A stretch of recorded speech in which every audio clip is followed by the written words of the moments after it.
blessing, unity with the L-O-V-E. Love is a solution, so set your love free with the L-O-V-E. Further evolution and blessed unity.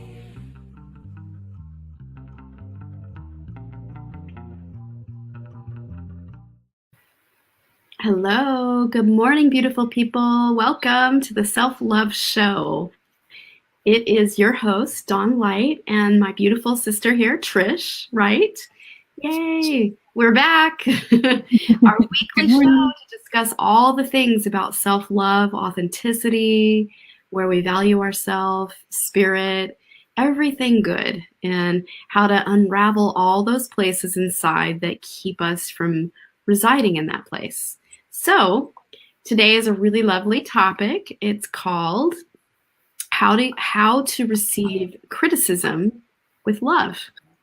This is a big one, right? Because it can feel really like when somebody's like, when you want to take it as criticism, like harsh sometimes. And it's polishing the diamond. So it's really learning to listen with love is key in this time frame, right? When these things are happening in our world. So we're excited to have you here and discuss the topic of today. We always share two tools. So one is self-empathy, and today's tool will be receiving feedback effectively. And I'm going to facilitate that.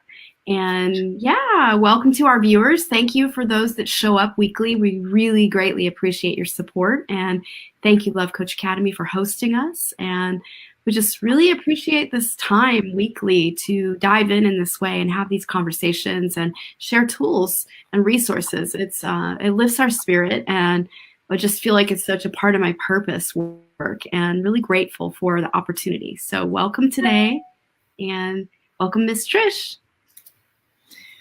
Hi all. Good morning. Today's topic is really close to my heart. There's been a couple places in my life over the last week that I've taken feedback or criticism pretty deeply and been like, oh gosh, that was really sensitive, and the way that I heard it was very harshly. And a friend was expressing her experience of a conversation and a topic that I was having online, and I was like, wow. And her reflection back was really strong for me. And I took it really personally. And so as I'm taking it really personally, I'm now out of the moment. I'm totally, completely out of the moment in my running my story, or running my constant like, oh shit moment. And I'm just like, oh gosh, what does that mean about me? What does that mean about her? What does that mean about our relationship? And yeah, I took it so strongly to my core that it shook me. And I had an opportunity to really look at what she was trying to say and really get feedback from another person that was sitting in deep compassion. And I really wish that I had this tool last week so that I could have run through it with, well, just taken the gems sooner, or not been so reactive. Being human, being reactive. So I really appreciate this. Thank you for sharing your tool today, Miss Dawnlight. Yes, excited to. I want to give you all an opportunity to type in kind of, where do you take criticism or feedback personally? Is that something that happens for you in your life, or are you the master that's able to like just transform it into understanding the gem and the lesson there? What's the last, how does it feel when you take that personally, or how does that feel when you can transmute that energy into something that's, that you can just like hear like, oh, that person actually is, sharing this beautiful gem, this beautiful piece of gold with me. And it might be heated because it's supposed to touch that, that place in me to get me all like, I'm curious. And how about you, Dawn? I mean, it's been a long life of learning here in this way, because my dad spoke to me so harshly as a child that any criticism that came my way, even if it was constructive, I took it to heart so long in my life. So again, like I was just sharing with a friend this morning about, we don't have to make it mean anything about us when someone is out of alignment or off their center or responding harshly. It's really key that we don't have to internalize that and make it about ourselves. So, and as I've aged, and it comes with age, I think wisdom comes with age, right? And all the tools I've learned, I've just been on a deep seeking and exploring place in my life of always seeking the truth, and always how to show up in a higher and better way. Like I push myself. I have that desire inside to, grow and learn always a easier, better way to do things. Not easier, but do you see what I'm saying? Where it's like I'm seeking the truth of the situation and how to respond in a way where I'm centered and neutral, and that matters to me. So yeah, it's interesting, it's the growth edge.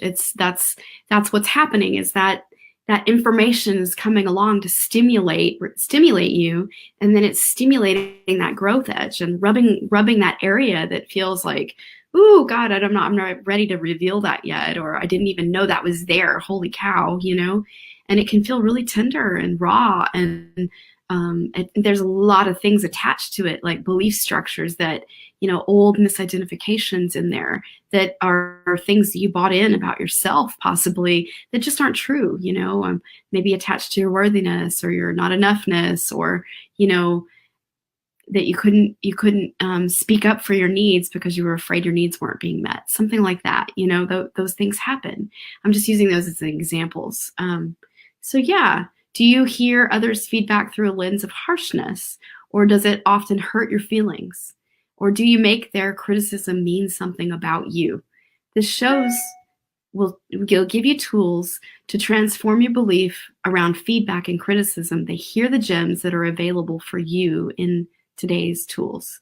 So this is a big topic for Trish and I. We were discussing, our life, and we have the just pleasure of always working together. And I just so appreciate this opportunity that Spirit has placed in our lives. And we always share deeply with one another all the time and coach each other. And it's so beautiful. So this just naturally came forward, and I was like, let's make this the show, because I think this is really useful in our life, because criticism is a part of our life, no matter what relationship you have.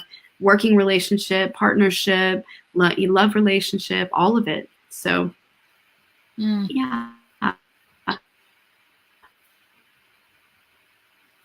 Yay. Well, I invite you all to find a place inside of you that you've recently been, that you've felt really criticized. Find a place in you that someone was giving you constructive feedback or was criticizing you, and I invite you to just drop in for a moment to those feelings, just for a brief second. Can you run the thought process? Give it about 15 seconds. What did you take that to mean about you? What was the thought? The running story. Now, as you're hearing that, I invite you to drop down into your heart center and really feel the feelings that you felt or are feeling now in this moment. What did it feel like to take on that criticism or hear that feedback harshly? How are you feeling there? Was it sadness or fear, disappointment? Are you feeling the need to defend yourself? Give yourself really the opportunity to feel into your heart. What did that feel like? Now, as you drop in further, keep going down. Dropping down into what you want. What are the wants associated with those feelings? Did you want safety and connection? Were you wanting and needing to be validated for your, or acknowledged for your authentic expression, for the work that you're doing, the curiosity and the flow that you're in? What were the wants associated with those feelings?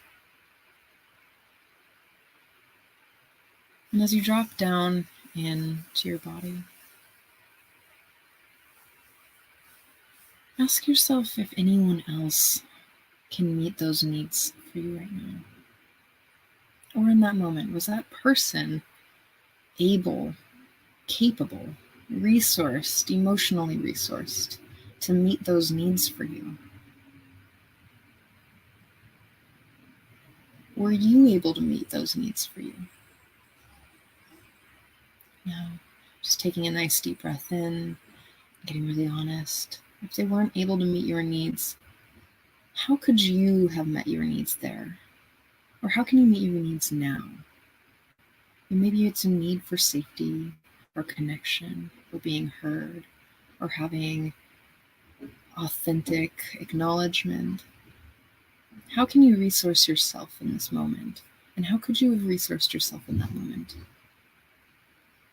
And as you open your eyes again, type what you found in the chat box.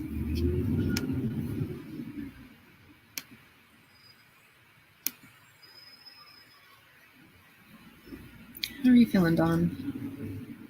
I'm just feeling so grateful for this work. And, the self-empathy tool is so powerful. I use it all the time. Anytime I'm going through anything, like this morning, like I had a rough night of sleep because my husband works late and, and it was nothing. He was just cleaning his desk after work but he didn't text me or leave a message to say, hey, I'm staying late. So I woke up in the middle of the night, kind of panicked or freaked out, like, where are you? And I had to call. And then that energy awoke me. So then I didn't sleep well, so in the morning, like when I went and got in the shower, a friend had to stop by early and I just had to resource myself. And, the self-empathy tool, immediately I gave myself love. I was like, I filled myself up and was like, this is a pleasure. I get to do this experience. It's a gift. And then that gave me the energy moved through my body. Like, all right, I can arise and do this and feel excited about it and thankful, instead of a feeling of like dragging. There's two ways it could have gone, right? I could have felt like not energized by the lack of sleep, or energized. Chose to fill my cup at that moment. And yes, I'll take a nap today, but I chose to fill my cup with empathy, if that makes sense.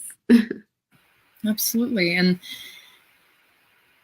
I love how you're really bringing your self-resourcing back to the self-empathy tool, because that's really the key piece, is that you chose empathy and compassion for yourself and for the other over being reactive. And that's why we run this tool every week. Every time. It's because it's the foundation to self-love.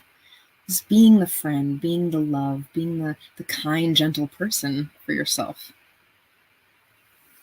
And the beautiful gift in it is because I gave myself empathy before I got out of bed, and I realized, wow, my body feels tired, but I'm going to choose to be positive about this opportunity. And, that it lifted me, that positivity. The beautiful thing is I was able to speak to my husband and make a request and say, okay, for future show dates, since I have the show in the morning, would you be able, I have a request. And I opened the conversation in that way. I have a request. And he said, what is it? And I said, would you mind not staying out late, the night before? And it wasn't like he was out partying. He was cleaning his desk at work, and like he works late and then has to drive an hour home. So it wasn't like a bad thing at all. He was taking care of himself. And and it was a sweet conversation. Like there was no shame, there was no guilt, there was no like you did this and now I'm having this, like, which could happen, you know, especially when sleep is lack of sleep, you know, that is a place where our needs, you know, that's a basic need, right? And it could be, I think in the past, like a few years ago, I would have totally thrown that way out of proportion, and I know I would have.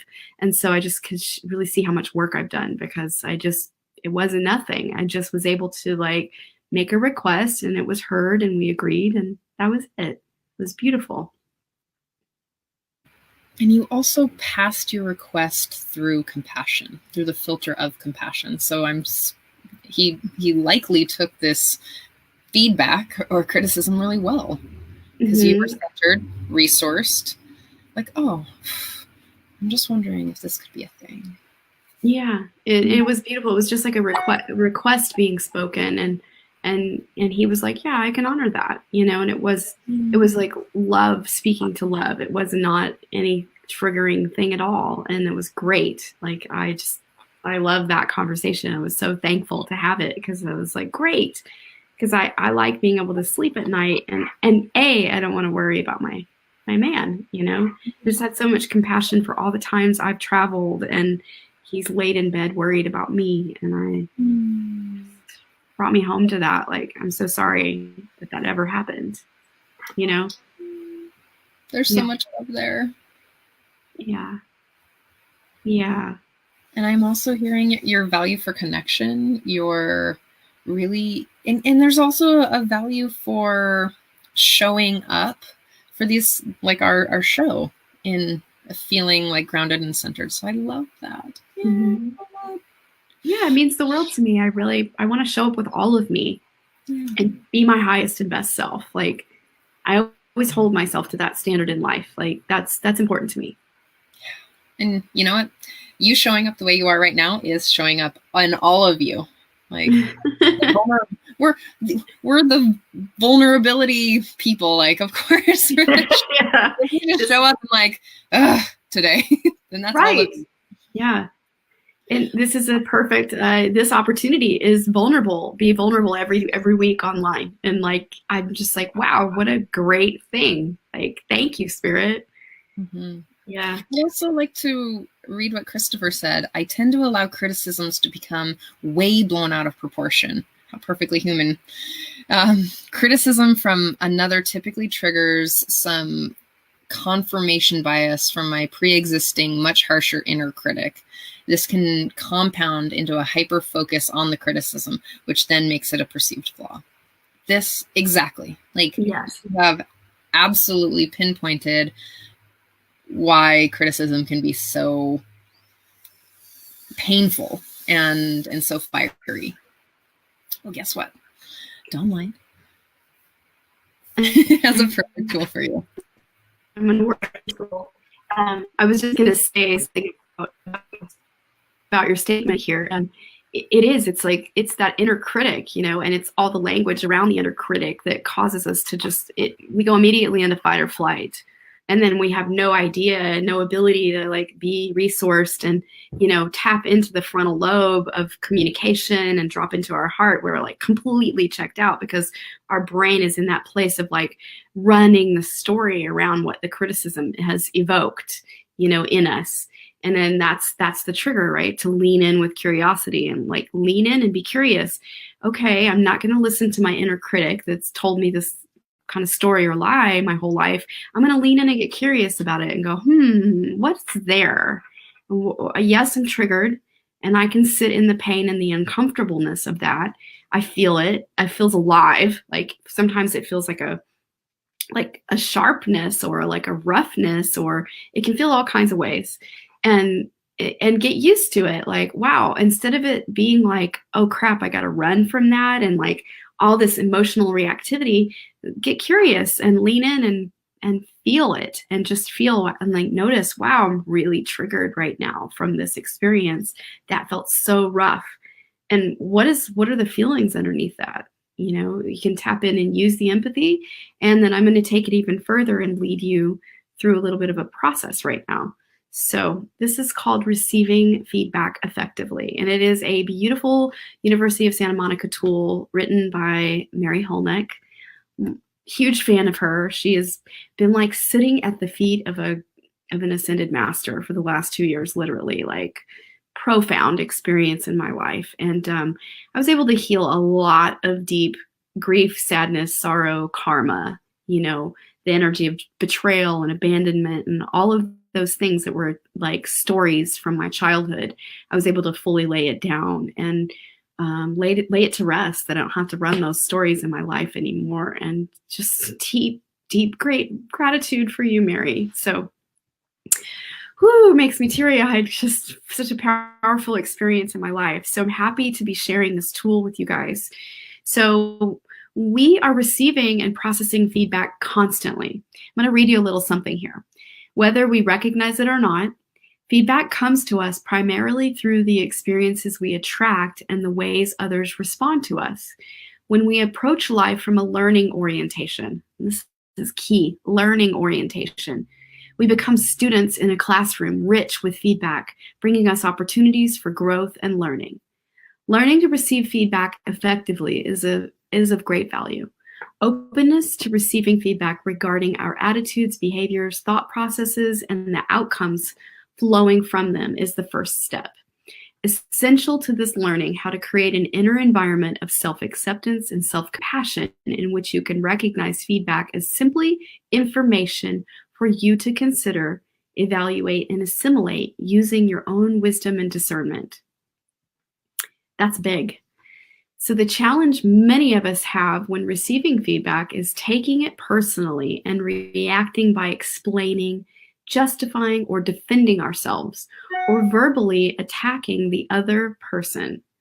Sometimes we hear negative, course-corrective feedback from others as judgments of us. This may not be accurate, and it may be that the feedback is touching a place inside where you are holding judgments against yourself. If upset occurs, it's an opportunity to bring loving to the part inside that hurts, and to compassionately forgive yourself for taking the feedback personally and or for judging yourself or another. A second challenge that can occur is the definition of positive feedback. Sometimes acknowledgement and recognition or prizing from others may bring up shame or embarrassment. Learning to open your heart and authentically receive positive feedback with gratitude and graciousness can support you in standing up more fully in the authentic self. Just as negative course-corrective feedback is insufficient reason for judging and blaming yourself, justifying your unworthiness, similarly, positive feedback is no reason to get caught in the ego pattern of self-importance and recognition. Properly utilized, feedback can support you in the evolution of your consciousness and awakening into authentic self. So I will now guide you through a process of receiving if you are experiencing it now with another person.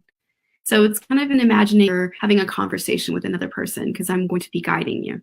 So this is a powerful tool to learn to receive feedback effectively. Here we go. So I invite you to take a centering breath. And you can put your hand on your heart. So it's just reminding you to be connected to the loving essence that you are, that you always are. Loving essence is flowing through you, to you, as you, in you, experiencing itself. So center yourself in your authentic self and invoke your inner counselor. And always be aware that you are talking with another loving essence, calmly experiencing everything that their personality or ego is going through, regardless of their current thoughts, feelings, or behaviors. Consciously look for that loving essence, for it is always present in you and the other person. Remember, the person before you has all the inner resources necessary to effectively respond to their situation. Focus your awareness in the safe space within your own heart, affirming your capacity to hold in your neutrality and loving as you receive feedback. Remember, Who you are, a divine being having a human experience, is independent from your behavior. That's powerful. Remember, who you are, a divine being having a human experience, is independent from your behavior. And utilize your soul-centered awareness to tune into seeing the loving essence and hearing the loving essence within yourself and the other person before you. Again, soul-centered awareness to tune into seeing the loving essence and utilize the loving essence within yourself and the other person before you. So remember, it's not necessary to agree or disagree with the feedback. It is simply information. Let go of the need to justify, defend, or explain yourself or deflect what is shared. Be open and compassionately honest with yourself. Use feedback as an opportunity to create greater awareness. Give yourself time and space to consider, evaluate, and assimilate the information using your wisdom and discernment. If you find yourself reacting to feedback with "I'm upset because," and with judgment of yourself or another, move into your heart and gently work with compassionate self-forgiveness. Seek out the judgments. That's what compassionate self-forgiveness is. Seek out the judgments that you're holding against yourself or the other and immediately drop into forgiving yourself and the other for the judgment you find. And again, compassionately self-forgive around what judgments are coming forward for yourself. And when you receive positive feedback, let it into your heart, responding with gratitude and graciousness. So I'm going to say a little quote here that's by Rumi. Criticism polishes my mirror. If you are irritated by every rub, how will your mirror be polished? And I want to say one more thing. I ran through the tool for today about criticism, positive and negative.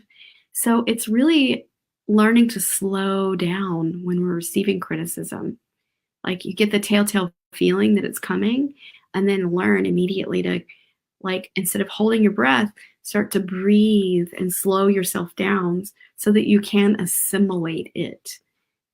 And there's that really beautiful space between information and reaction or how you respond. There's a space. So it's in that space is where you're assimilating, responding to the criticism. And when you're sourced through self-empathy and, compassionate, loving care, you are able to assimilate the information that's come through and recognize, is that true for myself? Is that, and you can kind of go into that investigation before you respond out of reactivity. Then you're responding from love and like your truth around what was said. And that's everything, right? It's the spaciousness to give self an opportunity to discover what really is the information expressing and in evoking in us for an opportunity for healing and greater awakening. So thank you again for letting me share this tool today. I hope it has been beneficial. I'm excited to hear what people have said in the comments. This is amazing stuff, ladies. Thank you for saying that. And I love all the friends that tune in. We do this for you. So we really appreciate you, your feedback. Thank you. Thank you, Dawn, for running such How was that for you? Thank you, Dawn. Sorry to cut off. You're welcome. So I was saying thank you for running the amazing tool. And slowing down is a really key piece. And taking a deep breath to, like, if you can run that self-empathy tool before and then be able to run this as you're really hearing it come in. I love the part of an affirming, oh God, what was it? Affirming your capacity to be neutral or something, affirming your neutrality. And I loved that piece. Like, oh yes, I understand that this is their perception and it's not about me. And they're sharing because they have feelings and needs. Mm-hmm. And I do too. And really being in that place. And I can be neutral through hearing what they're saying. Yeah. Profound. I'm curious. I do have a question. So in this experience that I had, I was able to be neutral the first kind of round of it, and then was able to offer my own compassion and empathy. And then the second round felt a little prickly. And so it became a little less of hearing them, but it was like, oh, she knew a place in me that was really like she could poke that would get me lit. And I think that's so perfectly human. It's not like she did it on purpose. She's not a mean-hearted person. It was just like, oh, that was the thing that got my whole body like lit on fire. And I'm like, oh, and if I could have just stopped, taken a deep breath there and been like, okay, this is a sensitive part for me. I can still be neutral and I can still hear. I can let it pass through my ear through a filter of love, kindness, and compassion, not only for myself, but from the other person who really wants to be seen and to be connected and to be honest and heard and fully express themselves without taking it on as something that means something about me. Like, did it mean something about me? Well, it didn't the first time. The second time I made it about me. Right. Which is always what happens when we, this is the thing about criticism, because it's lighting a place where there's a growth edge inside of us, or a deeply held misidentification that's already been there from past occurrences that have occurred. And so it's an opportunity. What has happened is Spirit is working diligently through every soul we know to come along and gently like, oh, I'm just going to rub up against you right there, so that little spot right there is out of alignment with like the authentic self. Right. And so if I hadn't already see what you're pointing to, and I just want to make it really clear for people, is that if I hadn't already had that belief or thought or something, it wouldn't be painful. Like that is the point there. So the fact that it comes up, it's not that the person even knew that was a sensitive they spot. don't. That if that wasn't already living in me, it wouldn't be an issue at all. It wouldn't be a challenge. And the fact that she said it just is a place of, oh, this negative feeling or this discomfort or this upset that I'm feeling is a direct pointer to the work that I'm doing. Like, oh, because I take that personally, that's something that I get to look at and love deeper in myself. And own it and say, that's mine, right? And not put it on the other person. Not for people when they're not willing to take full responsibility for what's coming forward for them. Oh, did I disappear? Oh, to take full responsibility for what's coming forward for them, then that's where shaming and blame can take place, is because they're projecting it onto the other person, like, I'm, you said this, or whatever the dynamic is, but this is where, when we're neutral, we can receive the criticism and feel the trigger of our own and recognize, oh, that's mine. I'm triggered right now. What is that? And then get curious, and then do your personal work around self-forgiveness or whatever identification that's falling away, that you're like, wow, that is very old, and I feel that, and I give myself permission to let that go now. Wow, that brings me to this thought of, so taking full responsibility for yourself means owning that your feelings are literally created and coming from within you. Yes. It's unlikely that someone's going to come to you and be directly mean. Now, if they're being directly mean and they know it, then that's a whole different conversation. But if I'm like, oh my gosh, my feelings, I have feelings about this. It's not because the other person, it's not like Dawn comes to me and is like, oh, I'm going to poke at that thing that I know. Like, she doesn't poke at the thing that I know. I'm coming to poke you. She probably, if she's gonna poke me at all, she's probably wanting something. She has a need that needs to be met. I know. She has a need that needs to be met or wants to be met. And the feeling that rises in me is something that's also coming from within me and a need that wants to be met. So if we're all coming from needs and wants and values that are wanting to be met and seen or honored, then like that's the self-empathy tool. Is like, oh, what is coming here? So I heard something the other day that I've been sitting with is that, oh gosh, I just lost it. It'll come back. That's funny when that happens. You know, we'll talk about something else and it'll come forward. Your brain is amazing and it will resource itself and you'll remember. It's okay. I love the opportunity. I love the opportunity to be real and vulnerable here with everyone because it's profound to practice this, you know. And they told me this when in graduate school. It's like there's the theory where you learn the tools, and then there's the actual like embodying the tools. And so this actually gives me an opportunity to embody the work, right? Embody the tools because we're able to gather our thoughts weekly and talk about what we want the show to be about and kind of like weave in our experiences of our life and really create shows from that. And it's amazing. Like what a gift.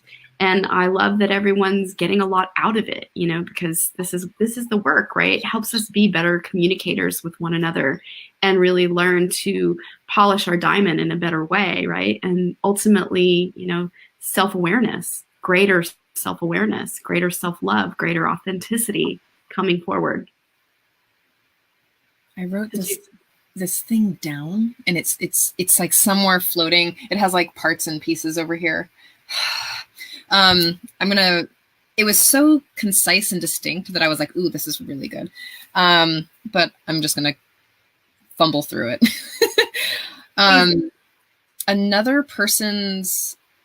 We're not responsible for another person's trigger. Like we can manage ourselves in a way that's like, if I knew that there was something that just like literally made you explode and we had to pick up pieces for weeks, I would move in gentleness just because I love you. Like moving in kindness and gentleness and compassion is how I would move. And knowing that it's not my work, it's not my responsibility to manage your trigger. Right. And so this line was so beautiful, but it really looked like it's not your responsibility to manage my trigger. It's my responsibility to manage my feelings and my trigger. And that's the work that we do in the world. So if you want to know where to look, where the work is to be done, just saying, if you want to know where that is, it's really right there. That place where you're uncomfortable and you don't want to feel it and you're effing peed off and you're upset and you're like, and you want to push away really hard. That's the point. That's the place to look. Because that's the internal belief system that's coming up. And it's also really hard not to take it on. Because sometimes I've been so triggered. Sometimes I've been so triggered that I literally have had to just put my hand on my heart and flood myself with love and just immediately just drop into a space of like flooding myself with loving and just acceptance of what was and what is, because it's been so painful and so intense, you know, and just cry and like have a physical release. That's happened to me. Yeah, absolutely. So in the face of criticism, I'm just going to run the tools again, just to remind everybody who is now just kind of dropping into the call, is that, you know, always run the self-empathy tool first. Give yourself loving compassion. Remind yourself that you're your own friend, that if you can resource there, if you can come to every relationship or experience, whether it's, you know, like fiery or mellow or loving, like if you can come to that place in your own self-resourced state, then those connections are going to be so much deeper and connected. Like it's going to feel different. And so run the self-empathy tool for yourself, run empathy, which is the same tool, only for the other person or the other people. And then drop into this really beautiful tool around allowing criticism and feedback to come in as love. Do you want to overview that for everyone? Sure. I'm just going to close my screen a little bit. You want me to run it again? No, just overview it so that the people just dropping in can go back and watch the really. So just remember your loving essence, and that you're always speaking to another a person that is loving essence, and that you can remain neutral in your connection and in your communication with this person, and that they are always have all the tools and resources within them to deal with their circumstance, with their situation, and so do you. You have always have the tools and resources within yourself to understand what is going on, to grow, to heal, to evolve through the conversation that's happening. And to focus your awareness in your heart and affirm your capacity to hold in your neutrality is big before and while you're receiving feedback. And remember, you're a human having a human experience, but you're a divine being having a human experience. And independent from your behavior, you're a divine being having a human experience. That's profound when you really start to see through that lens. That like, wow, it's not even a lens. That's the reality of it. I'm a divine being having a human experience. It really opens the viewpoint completely. That you're like, wow, every conversation, I'm holding a conversation with God. Like, that's profound. Every pair of eyeballs, even if the conversation is unconscious on their part, it's conscious on yours. So that's profound. So remember, it's not necessary to agree or disagree with feedback. It is simply information. Let go of the need to justify, defend, or explain yourself, or to deflect what is shared. That's huge, because a lot of times, sometimes if we are receiving positive feedback, criticism, right? Positive criticism, and it's too much for us, we can want to deflect it, like not take responsibility for it or not receive it. And it's like, well, why am I doing that? You know, it's a good thing to question it, like be curious. And that's why I love leading with curiosity. It opens the door to exploring the truth. So if you can really orient your mind to really accept, like, wow, I can lead with curiosity in everything. Even if I'm triggered, I can still lead with curiosity. So give yourself time and space to consider, evaluate, and assimilate the information using your wisdom and discernment. And there's that window, right, between stimulus and response, is that beautiful window that you can give yourself time to assimilate. You don't have to respond super quickly. You can take some deep breaths and just sit in your breath with them, and they'll notice you're doing it. And you can even say in the moment, if you're feeling triggered, wow, I'm feeling really triggered right now, and I think I need a moment to understand what I'm feeling. And that really gives you space to assimilate what's going on. It buys you some time with that person, so they're not feeling rushed, like you need to respond. No, you assimilate what's going on and respond out of a love for yourself, compassion for yourself, and empathy, and understand, like, wow, I have some sensitive feelings in there, and I'm ready to explore what this is. And maybe I'm not ready to finish this conversation. Can I come back when I know what's going on with me? That is a amazing way to show up in the conversation versus like reacting with like, well, you know, anger or frustration or unmet needs. Absolutely. Again, coming back to self-resourcing and being able to be like, I'm really triggered right now, or I'm angry, and I'm like, well, that's not actually how it looks for me. It's like, I'm really angry right now. I need to take a break so that I can go, you know, resource myself, come to a place where I'm like, okay, I want to show up in a higher level of communication and kindness and compassion, and I am not capable. And that really is slow down, and come back to the conversation when you can be nice and kind and human, and find love again for the other person or the other people. Right? You're so brilliant. And yourself. And yourself, of course. Yeah.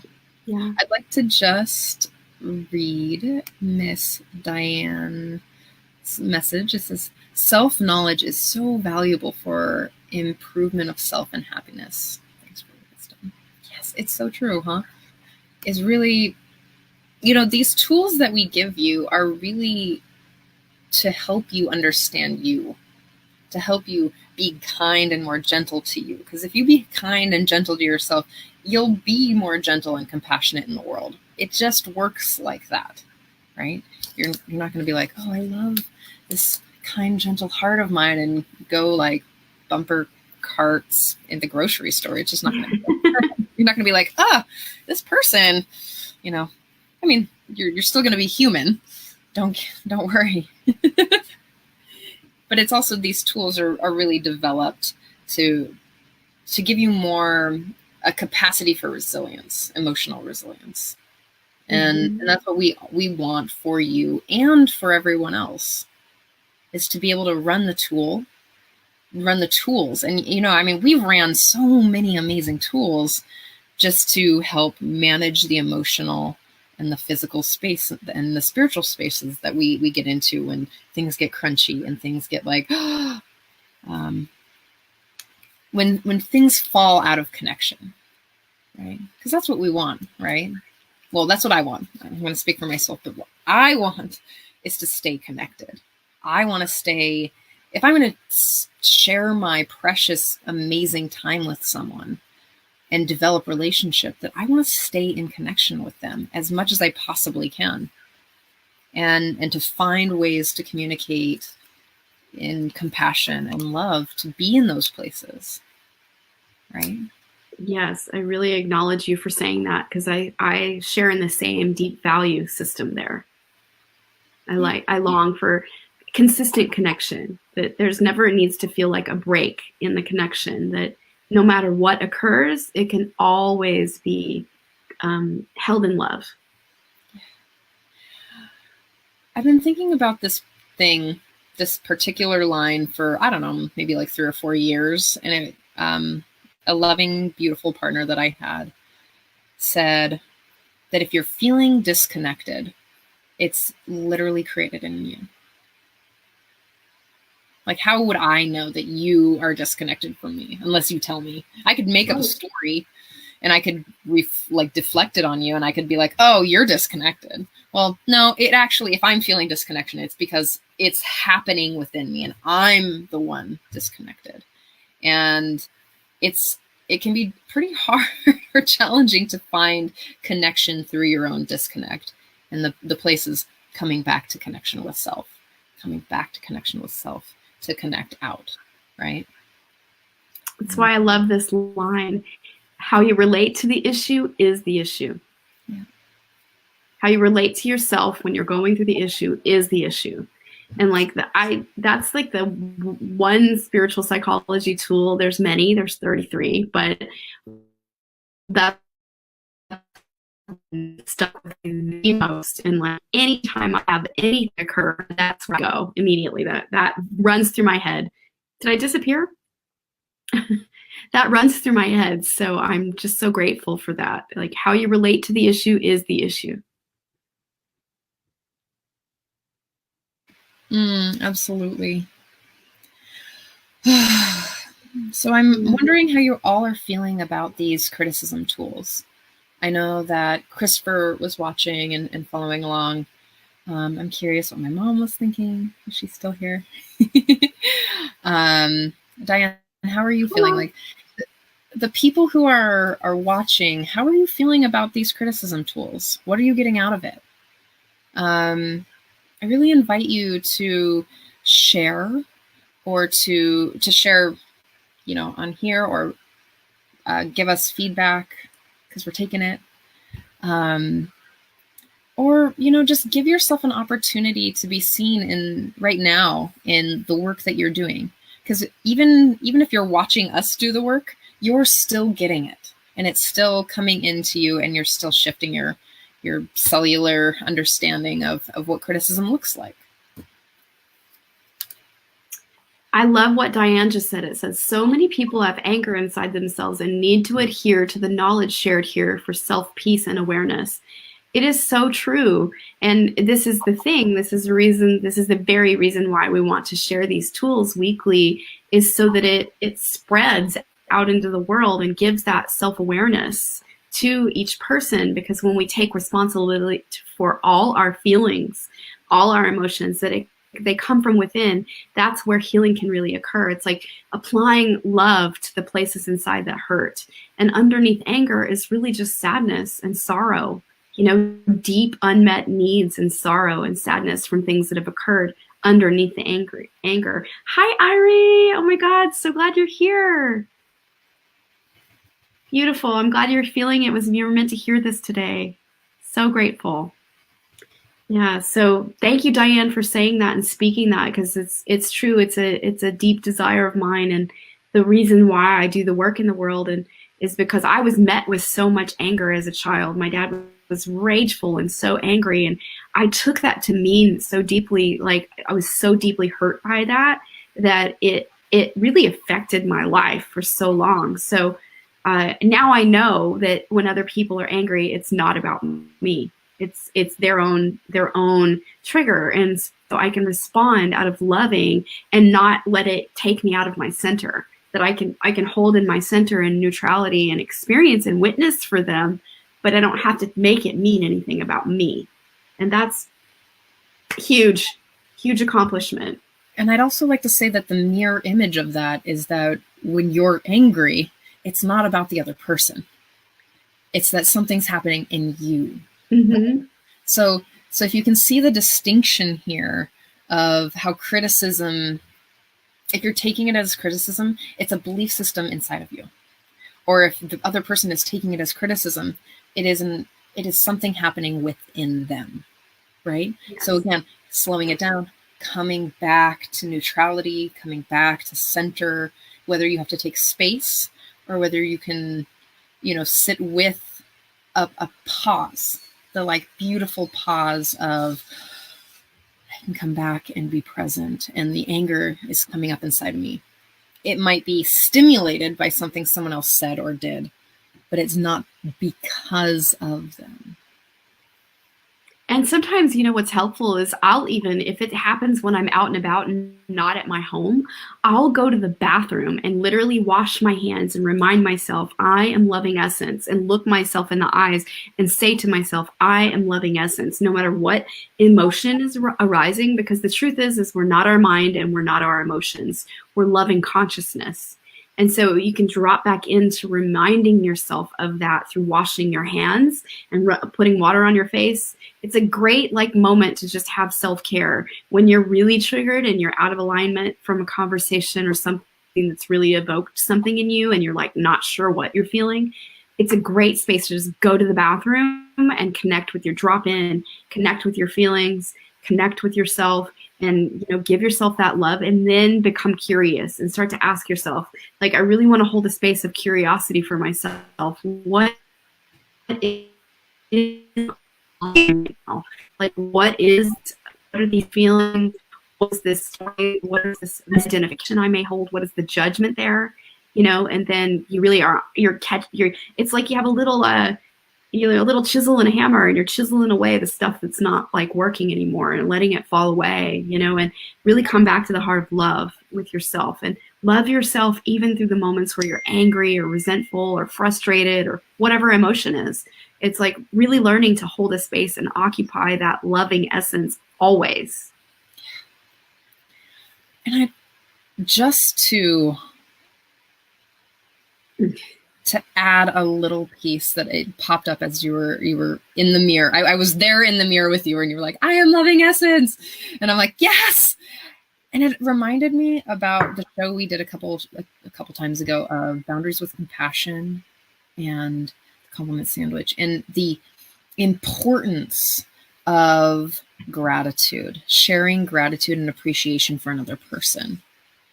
So especially in conflict, sharing reassurance that you're not going to run away, even though you might want to. Don't get me wrong. Like, you be like, are you actually going to run away from this person, or are you in a frozen space? But really reassurance, like, hey, Dawn, I'm really upset right now.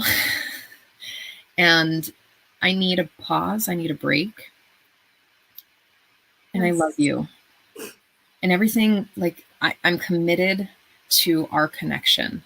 I'm committed to our friendship. And I'm going to come back to that in a minute when I'm back in connection with myself. So reassurance is really important in relationships with self as well. Like, hey, Trish, I need to honor my own boundaries right now. I really got to come back into this. It's okay. I love you. You're beautiful. Your heart is beautiful, and you can come back. And also being really grateful for, Dawn, you give me so much opportunity to look at my stuff, and you do it so lovingly and so compassionately that it really gives me a lot of opportunity. And I'm really grateful for the person that you show up as in my life. Thank you. Thank you for showing up. I feel the same for you, my love. Like, I really do. Like, what we share is so precious to me, and I get so much out of it, like so much awakening. The way you hold me, the way the show is so gracefully created weekly, and like the responses we get, like we just love our viewers, and I love my work with you, Trish. Thank you for the opportunity. It's precious. This existence is precious. Every waking moment, good, bad, ups, downs, sideways, all of it. It's precious. It's so precious. And so, just to reiterate, self-love, self-empathy tool. Understand, like, really watching this video again and understanding how, I'm going to watch this video again, how to receive criticism with love. And then offering reassurance and gratitude. It really is like this 4-step process is going to transform your relationship with criticism and feedback, and with your friends and your loves and your beloveds and family and anybody else, your boss, your coworker, Every relationship we have, really. I'd really like to thank Love Coach Academy and Scott for hosting the Self-Love Show and for really inspiring the Self-Love Show. Thank you, Scott. And for teaching compassionate communication skills while helping build better relationships for over 8 years. If you don't know, and you're seeing this on a different platform, LCA is a community of highly trained coaches that offer coaching sessions for really affordable for individuals and couples, training in relationship and communication skills, and mentorships for those who want to dive deep. You can check them out. Oh, hold on.